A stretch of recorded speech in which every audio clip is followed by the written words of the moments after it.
No livro de História, na página 114, nós vamos falar um pouquinho sobre as profissões do passado. Algumas profissões do passado deixaram de existir ou se transformaram porque as necessidades da população foram mudando ao longo do tempo. Antigamente, o leite precisava ser entregue nas casas diariamente, pois nem todas as pessoas possuíam refrigerador, que é uma geladeira, né? O uso da geladeira fez com que a profissão do entregador de leite deixasse de ser comum. É possível conhecer essas e outras profissões por meio de fontes históricas, como objetos, textos e imagens, que relata as transformações no mundo do trabalho. O acendedor de lampiões, por exemplo, era o profissional responsável por acender e apagar os lampiões de iluminação pública da cidade. Mas com a chegada da eletricidade e das lâmpadas elétricas, essa profissão deixou de ser necessária e perdeu sua função. O acendedor de lampiões, por exemplo, era o profissional responsável, que acendia as luzes da cidade. Há cerca de 100 anos, o limpa-trilhos era o profissional importante em muitas cidades. O que ele fazia? Ele limpava os trilhos por onde os bondes passavam e lubrificava com óleo. Com isso, evitava os acidentes e garantia-se o bom funcionamento dos bondes. Então, antigamente tinha o limpador de trilhos, tinha o acendedor de lampiões, o entregador de leite. Observa as fotinhas aí na página 114 para vocês verem como que era o leiteiro, como que o limpador de trilhos fazia e o acendedor de lampiões. Lá na página 115, você vai terminar de ler o texto. Olha, no passado, em muitas cidades, as ruas eram calçadas ou cobertas por pedras. Não era de asfalto igual é hoje. Por isso, a profissão de calceteiro ou assentador de pedras era importante. Esses profissionais eram muito solicitados. Atualmente, a maioria das ruas das cidades brasileiras é coberta por asfalto, que é o material mais barato.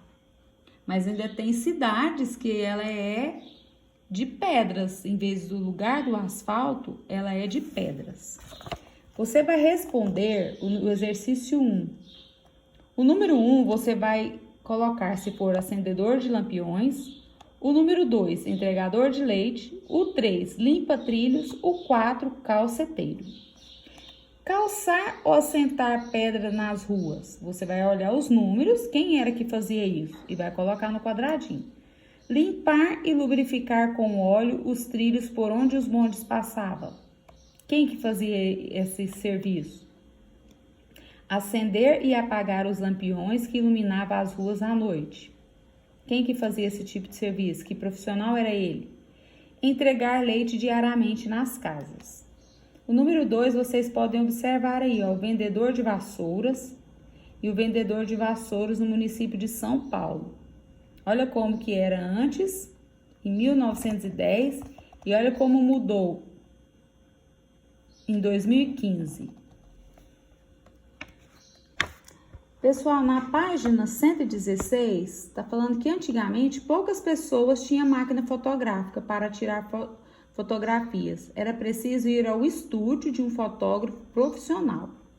Aqui vai contar uma pequena história da Leonice Rodrigues Pereira. Ela nasceu em 1963, sobre o dia em que tirou sua primeira fotografia.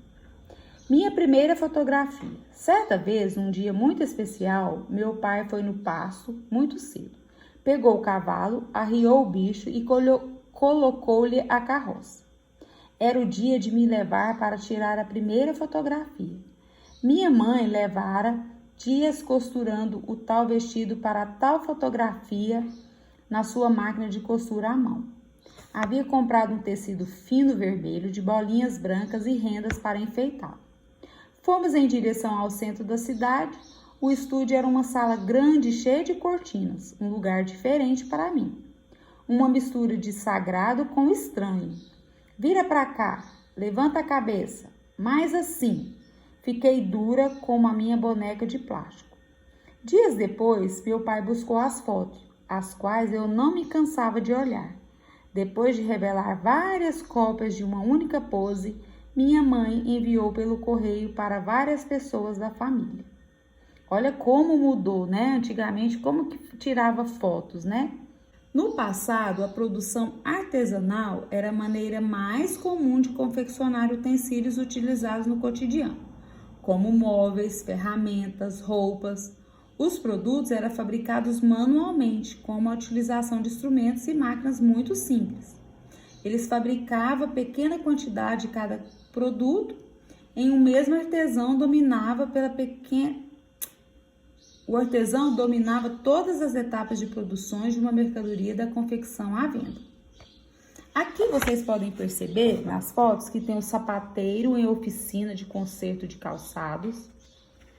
Temos os operários trabalhando em fábrica de calçados em 2016. E a outra foto do sapateiro é 1916. Ainda hoje, o trabalhador artesanal existe. Essa atividade valoriza a cultura de diferentes comunidades e mantém antigas tradições, além de garantir o sustento de muitas famílias. Esse aí é um grupo de artesãos, ó, expondo os seus trabalhos, tá vendo? Na página 118, como as pessoas faziam para produzir uma peça de roupa? Você sabe como era feita uma peça de roupa no passado? Há muito tempo, o algodão é usado na fabricação de tecido, mas com o avanço da tecnologia, a maneira de produzir vestimentas passou por grandes mudanças. Antigamente, o modo de produção artesanal era o mais comum e a fabricação de roupa era um processo demorado. Aí vocês observam, olha, o algodão era colhido pelos trabalhadores do campo. Depois, no número 2, o artesão retirava as sementes do algodão com auxílio do descaroçador, um aparelho movido por manivelas. 3. Depois de limpo, o algodão era transformado em fio em uma roca de fiar. 4. Os fios eram tingidos com cascas e raízes de plantas, depois com teares de madeira. O artesão trançava os fios produzindo o tecido manualmente. E o número 5, finalmente, a roupa era costurada à mão com agulha e linha. Lá no número 6, na página 119, atualmente a produção de roupas é feita de modo industrial, em um processo mais rápido. Olha, o número 6 já está na indústria, já tem a máquina para tirar a sementinha do algodão. Grandes máquinas fazem a colheita do algodão. Olha, elas colhem, depois já tiram o grãozinho. 7. O algodão colhido passa por uma série de rolos que remove todas as sementes, folhas e impurezas. Número 8. O processo de fiação e a tecelagem são feitos em grandes máquinas industriais, que produzem o fio e o tecido rapidamente. E número 9. Os tecidos são tingidos e enviados à fábrica de roupas, onde os costureiros montam as peças que irão para as lojas. Depois nós vamos responder o número 1. Em qual tipo de produção a roupa é fabricada de maneira mais rápida e em maior quantidade? Vocês acham que é no modo industrial ou no artesanal? Número 2. Em qual tipo de produção um mesmo trabalhador domina todas as etapas de fabricação do tecido? Vocês acham que é no modo artesanal ou industrial?